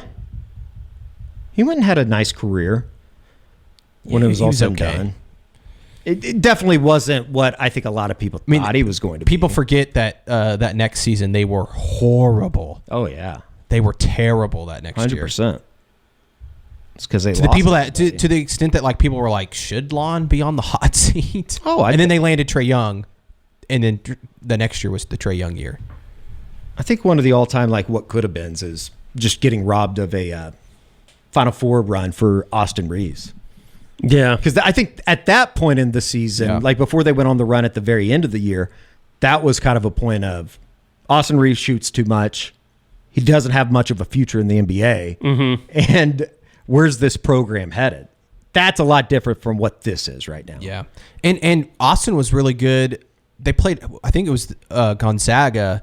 The year Gonzaga, I want to say that Gonzaga made. It was a terrible matchup. I mean, but got Austin screwed. like kept him in that game for as long as he possible. was the best player on the floor that day. Yeah, like he was, and so that good. That was the year after COVID, 21, right? But that was when they had what's his name? That's in Orlando, right? The guard, James Fraschilla. No. I'm saying Gonzaga. Oh no, they had Chet, didn't they? That Gonzaga team. I don't think Chet won a national championship, did he? No. What am I talking about? My brain is melted right now. They also lost to Virginia one year. The year that Virginia won the national title. Yeah, because that was the year after they get beat as by a 16 I don't seed know. the year before. Is this good podcasting? Sure. Right now, You're talking about Jalen Suggs, Gary. Jalen Suggs. A lot of basketball, boys. A lot of basketball. Do we need to hit on any? At least it's the end of the pod this time instead of the 50 minutes in the beginning. Do we need to hit on any recruiting before we leave? Josh, we had a great recruiting report. We can talk the Under Armour. We can talk about Steve Wiltfong's got a report on some of the quarterback stuff that's going on. I mean, we can. Well, last we talked on Monday, Josh, just give us an update of guys that you might have. I know you said you didn't have a lot of time to interview. You're going to catch up with guys through the week. Kind of, what are the highlights of some feedback you've gotten since the Under Armour camp with some of those guys? I would say probably the most notable for those who haven't watched the recruiting report, some of the conversations with Jonathan Hatton, that's been really interesting. And he was not a guy that was at Under Armour. But the vibes I'm getting is this is like, I know there's been a lot of talk with Oklahoma, Alabama, A&M, and it sounds a lot like it's going to be Oklahoma and A&M. I don't think Alabama's going to be there, and I know Ohio State has set up an official visit with him. I don't think that's going to happen. I think he may take officials to OU and A&M and just make his call. And the good news for Oklahoma in that is he's going to take his A&M visit on that first weekend, or I guess, first weekend in June 6th. And then he's going to have his Oklahoma visit for the Champ U on June 20th. And then pretty quickly thereafter, he's given me the date. I think it's like June 25th is when he's going to make his actual commitment. That's a pretty good recipe for Oklahoma if you think that it's all, like this isn't a foregone decision or anything like that. And I've thought it was A&M for a long time, but if Oklahoma could make that happen, that's a huge win. And kind of, we're talking about all the problems with Porter Moser and basketball and, some of this stuff. That's a momentum turner. That changes things around a little bit because Jonathan Hatton's a top 5 running back in the country, and a month ago seemed dead set for A&M, but that's not the impression I'm getting. I'd still probably pick A&M, but I think the race is getting pretty close, and obviously, like I said, that's huge news for Oklahoma. At the end of the day, when it's all said and done, do you think Hatton will be out of all the guys that they've recruited and have offers out to, do you think that he'll be clearly the highest rated guy? Probably he or the Jake Krull kid, the defensive end from IMG that I know OU. I just meant running back wise, but yeah. Yeah, running back, absolutely. Now, I will say Rylan Morris, it wouldn't shock me if he made a move up. We talked about him again on Monday in the recruiting report. But he's a guy that really impresses you. He's just not the physical specimen that Jonathan Hatton is. I mean, Eddie, I can't remember if Eddie's seen John. Yeah, he's seen him at one of the camps, I think. But, I mean, Jonathan is 6'1" and some change, 200 pounds, really well. I mean, he looks like a college running back right now. He is a big, big kid. Oh, it comes through on video, definitely. Yeah. Yeah, he's big, powerful. He's all that you're looking for in a back, and he's a guy that you're like, yeah, he can play in the SEC. He'll be fine. As I've said again, OU is battling Trooper Taylor at A&M, which is, that's a old school. For people that have been following recruiting for a while, Trooper Taylor's a name you know. Like, he is not a guy that loses battles very often. He's a very good recruiter. And with all that we know A&M can bring to bear in the NIL, that's going to be a battle too. So they've got work to do. But I think if you ask Jonathan who his closest relationship is, he'd probably tell you DeMarco Murray. How high can KD Jones continue to rise? I had really hoped he would come to Under Armour and you could see him run, because I think the knock people, not knock is unfair. I think the question people have is his speed. Like, what kind of top end speed does he have? Because if you see him in person, again, another good looking guy, nice frame, really, kind of. He's, Eddie, it's so funny. I remember seeing him early in his career, and he was kind of long and lean, and you're like, well, that doesn't look anything like Keywan. Cornerback. But as he gets older, you're like, well, okay, he's kind of starting to look like Keywan, like his lower half starting to fill out. Keywan had those legs that were just huge at like 5'8" and a half, 5'9", however tall Keywan is. Caden's longer than that, but he's starting to fill out, and he's becoming a more – kind of between the tackles back. He can do that more readily. I think it's more natural to him. He's a good receiver. They're just one of those things, kind of like I can't remember who we were talking about earlier in the week, where I was talking about he's just kind of good at everything. That's what Caden Jones is. I don't know that there's one thing. I was talking about KJ Ford, funny enough. But he is just one of those guys where he's really good at all of it, but I don't know that there's that one thing where you say, okay, he's a superstar because of this. And that's so, I mean, to answer the question in the longest way possible, I think like top 150 is completely, like fair for KD.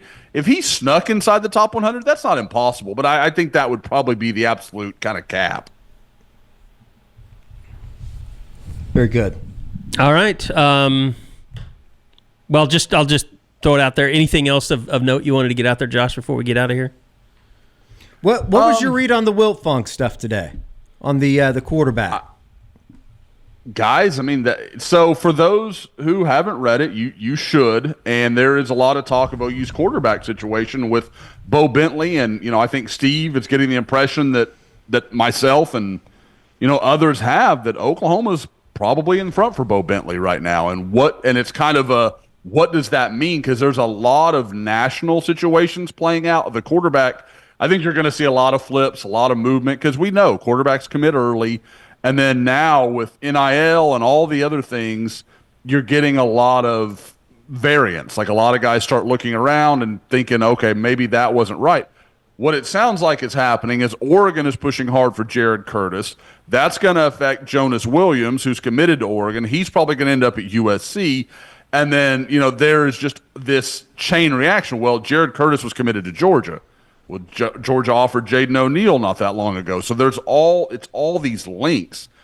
And when you kind of follow the follows, there's some stuff out there with Jaden O'Neal in Georgia. There's kind of some smoke starting to come together, and you wonder if that's how this is all going to play out, is that Georgia will try and, OU takes Bo Bentley.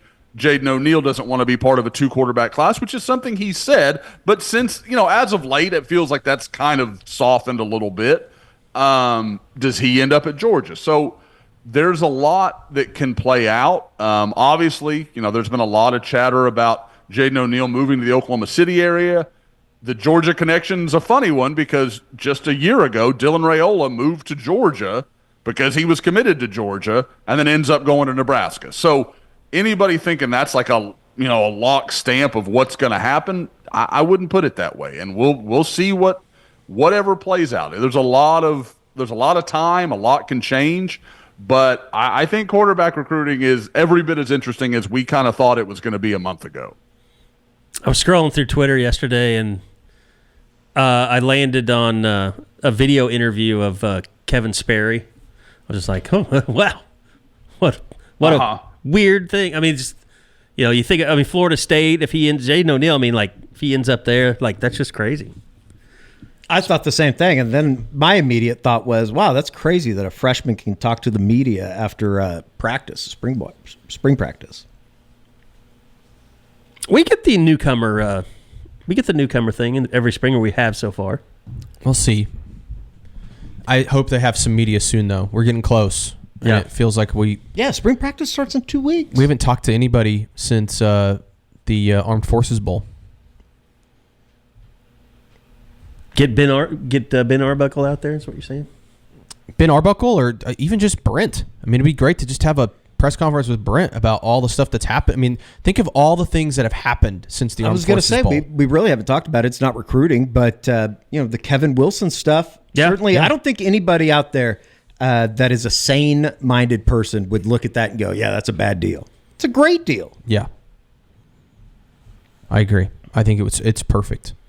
I think the fact that, and Kevin's always this way, I didn't want to hassle about that because, asking him if he's going to come be an analyst, you kind of would be offended by that. So I just kind of let the dominoes fall if they were going to go that way. But it's a fucking fantastic hire. It really is. And look, I know we did the around the corner, and Josh has got to go, I think. We did the around the corner and all that. And, anybody worried about him interfering with Ben Arbuckle? It's Ben Arbuckle's offense. Kevin Wilson's not going to come in here and tinker and be a problem and, not a big deal. I also as far as that goes. He's only going to help. People need to realize that as an analyst, he's not going to be you guys need to do this. He's going to help come up with game plans. He's going to help probably run the scout offense to give Brent a good look because they have such a good rapport. It's not, Brent talked a lot about what Kevin Johns did a year ago for them. It'll be very similar for Kevin. And I also think with Brent calling the defense, it's a huge benefit to, Brent having somebody like Kevin Wilson who's been a head coach. And I know it didn't go great at Tulsa or even Indiana, even though he had some success at Indiana. That having was more somebody off the field stuff. But having somebody that's managed a game before, and when you're over coaching the defense while the offense is on the field, I think that's a huge benefit, especially with analysts now being able to, do on-field coaching. It's huge. The thing about Kevin too, just knowing him over the years, his mind works so fast. He's just like a freaking, I don't even know how to, he's like a Ferris, what are those ferret wheels or whatever that they, hamster wheels? He's just always, his brain's just going 100 miles an hour. So, he's going to be able to ingest a lot of info, give out a lot of info. He'll be really good especially for a young offensive coordinator like Ben Arbuckle. He'll just be a kind of an encyclopedia of knowledge. So I think it's very good. All right, guys. Josh's internet crapped out on him. So this was a long pod. It was a nice long pod. So, it's almost 2 hours, 1:45. Yeah. Yeah. A lot of basketball again, I know, but, hour and 45 minutes. You got lots of stuff in there. So, thanks for listening. Hope everybody has been safe out there with the temperatures falling, but hopefully we'll be back on schedule on Wednesdays moving forward. Weather's kind of been a pain in the ass for us to get in the office the last few weeks. So thanks for listening. We'll be back again next week for another edition of the Unofficial 40 Podcast right here on Soonerscoop.com.